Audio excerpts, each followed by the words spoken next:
Hey YouTube, this is the art of prepping. Grief and loss. Grief and loss, especially during a catastrophe. Now, besides yourself going through your own stages of grief, because maybe you've lost all your belongings, maybe you where you live is not there anymore. Maybe your lifestyle is not there. Maybe the place you worked was completely wiped out by that tornado. Having grief and loss is a normal cycle that humans go through. It's a type of adjustment stage. It's being adaptable to your environment, changing your modality of normalcy, because we all have a certain preset in our minds as we walk through our days of what is and what is not expected. And when there's major differences and changes, such as someone dies in our life, or our housing or our finances are changed abruptly, we have grief and loss issues. Now, where do we start? This is going to be really mainly for those that we want to help that have grief and loss. You can still use these principles for yourself and allow yourself to go through these processes, and maybe even ask for someone to help you through these processes. But this is mainly for other people who aren't trained in counseling, aren't trained in grief and loss, for a little guidance. So when you're trying to help other people, the first thing you'd want to do, and these are just tips here,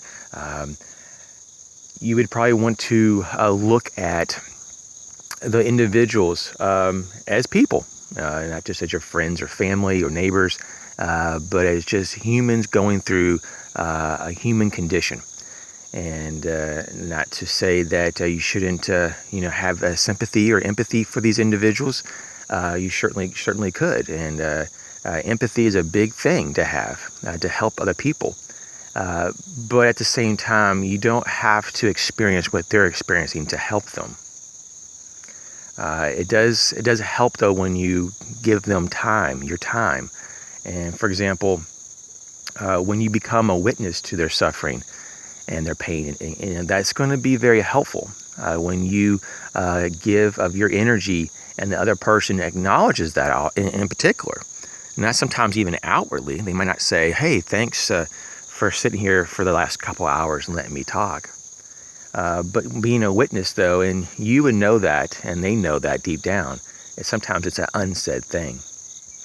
And that goes into what we just said just a moment ago, expressing, or being able to express your emotions and thoughts, allowing that person to talk about these things. Some people can't talk about the things. Maybe it's so horrendous and so overwhelming to them that they can't talk about it.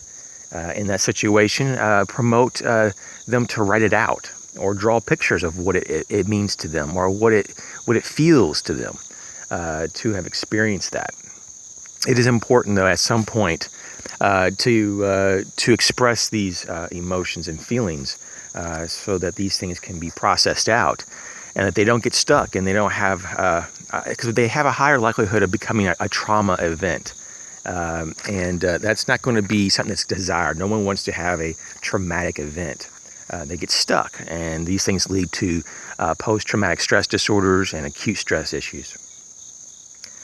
So when we look at expression, this is not a forced type of expression. This should come natural, and earlier the better.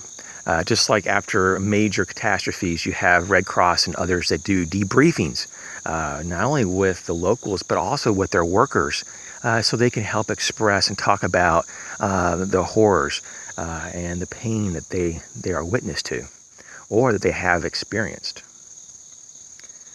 Now, having these outlets, though, are going to go a long way toward healing and to getting back to a balance in your own personal emotions and mental health. And we also have to remember it takes time to heal. It takes time to get over a loss, or especially if it's a death of a family member. It's having a complete loss, maybe of your home, and if you are trying to create a balance rebalance in particular, you're going to have a much more difficult time healing and moving on if you don't have the time to do it. And I mean, not just time, for example, over a period of days or weeks, but allowing yourself to process this, setting time aside in every day. And so instead of maybe if you are able to go back to work, maybe it isn't the best idea. Maybe you need to take a few days just to kind of decompress. Maybe you need a little bit of time to go on vacation, after something of a horrific event happens. And so having time in the day and in the long term will over time allow you to work through. Just like people who talk about they have a great loss in their life with a family member passes away, especially unexpectedly. That can take years to really kind of get to a point that some people are even comfortable to talk about it, even want to dialogue about that individual. And that's not because they don't love that individual or miss the individual. It's just because the pain is so deep. And it's just a sadness that no one wants to revisit on an ongoing basis. But the better and the more you can talk about these things, the closer you get toward internalizing the reality and not making that reality something that is a threatening element, but just a new reality, and you move forward. So time heals. The next thing is to help the individual know that it's okay to let go. That it's not only okay to recognize that this happened, whatever happened to them, but if you don't want to hold that anymore, there's nothing that really can make you hold that bound. And by no means should you ever pressure anybody going through grief and loss to go on your agenda or to do on your time scale. Everybody grieves on their own way, and they grieve in different stages of the stages of grief and loss. Sometimes it's not just like 1, 2, 3, 4. They'll kind of shuffle around. Get jumbled, those stages of grief. So being able, especially for yourself, if you're grieving, it's okay just to accept things and to let them go. But sometimes you just have to have time. And over time, you can do that, because sometimes it's just not so easy said and done. And so what we come to is that there's a new reality that's formed when you're coming to the acceptance phase of grief and loss. And this is after you bargain and after you plead and after you have your outburst and whatever phases that you do go through or go through in multiple times of grief and loss. This new reality will settle in, and it will be a somber one, especially for those who have experienced great loss.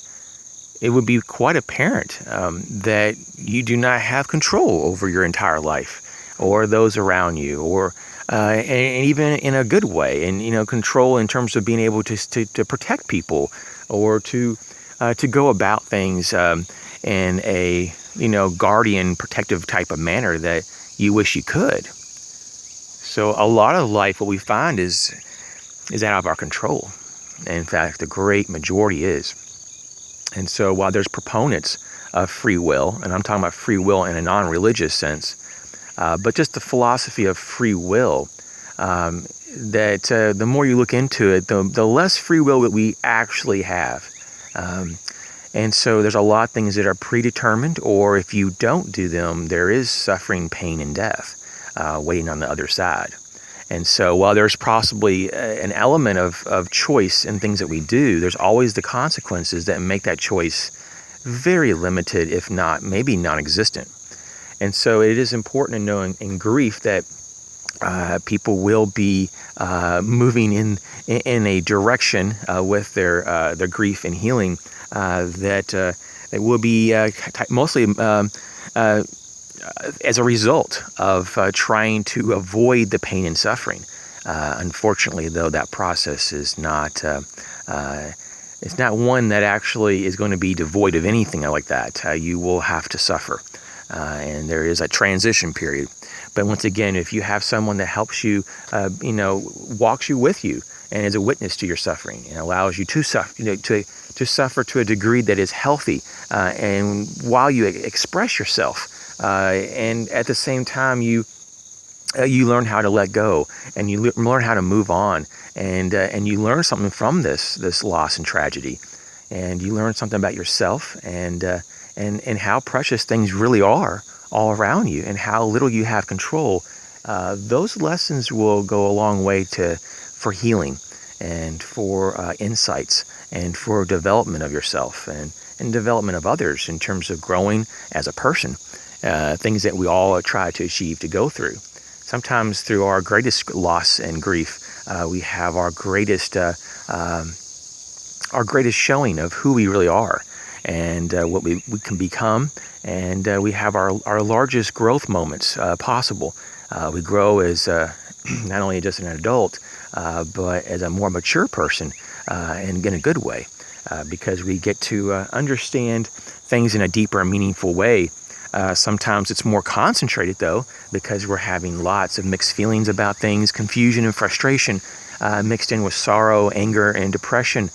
But at the same time, through struggle and through hardship, people typically shine on the other side, because they have so much more experience that they've actually received. There's so much more body of emotion and struggle that allows them to have grown a lot more than where they were.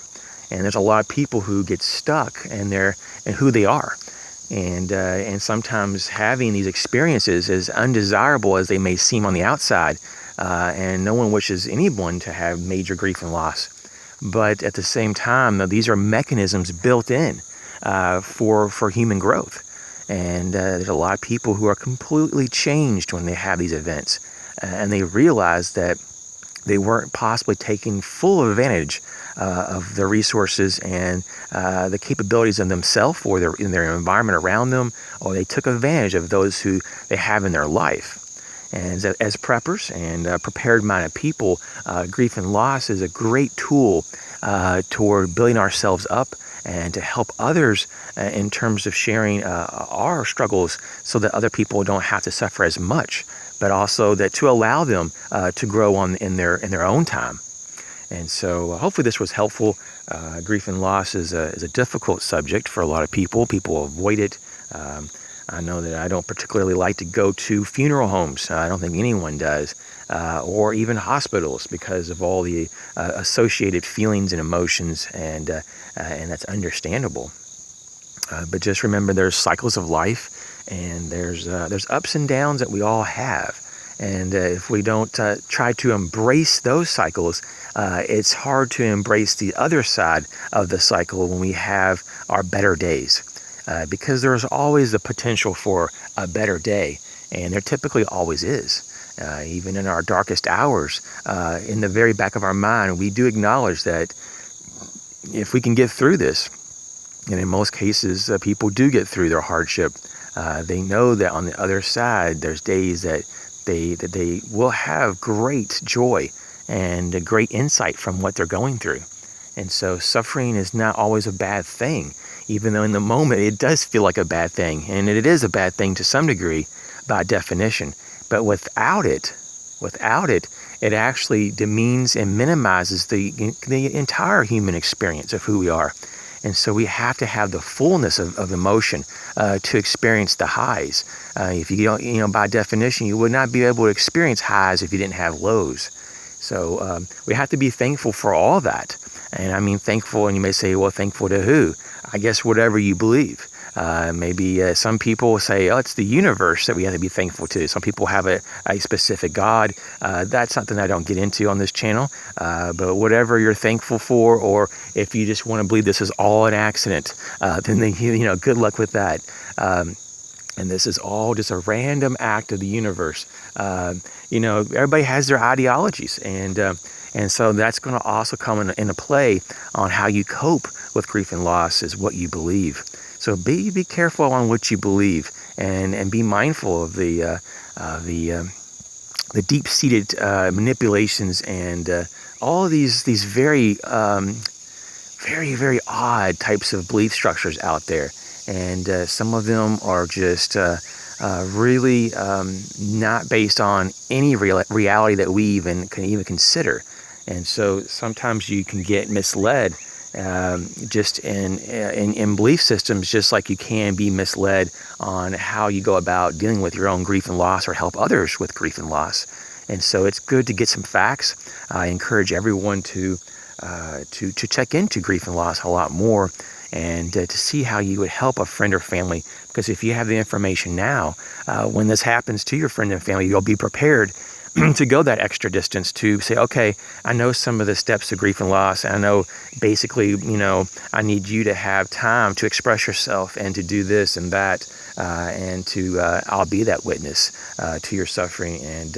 And so sometimes all you have to do is just be there, and you may not have to say anything to your friend or family member, but just hanging around and being there.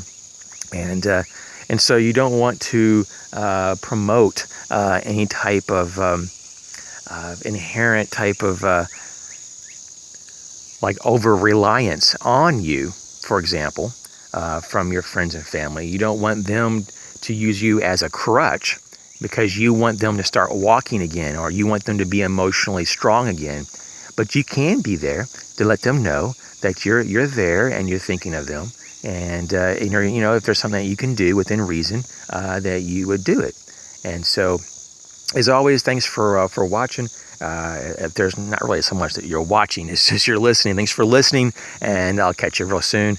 And if you have any questions, feel free to comment me and about grief and loss. It's a pretty big subject, something that can definitely become a major top number one issue, and a major catastrophe when there's a lot of loss and a lot of individual suffering.